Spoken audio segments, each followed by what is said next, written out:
नजारा। और आज गुप्त नवरात्र की चौथे दिन माँ कुष्मांडा पूजा हो रही है और दिल्ली के कालिका मंदिर से मैं दिखा रहा हूँ।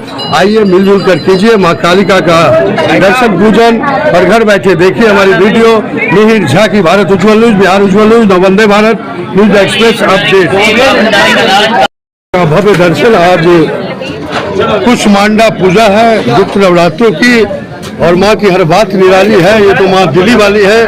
कालिका मंदिर का दर्शन पूजन कीजिए। गुप्त नवरात्रि के अवसर पर भव्य पूजा अर्चना हो रही है। माता के दरबार में यहाँ से कोई नहीं खाली। श्री कृष्ण भगवान भी यहाँ आकर आशीर्वाद दिए थे। बोलिए कालिका मैया की।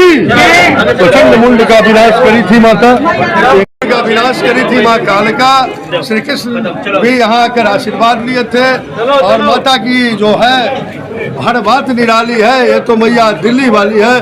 बोलिए कालिका मैया की। बोलिए कालिका मैया की। बोलिए दुर्गा माता की।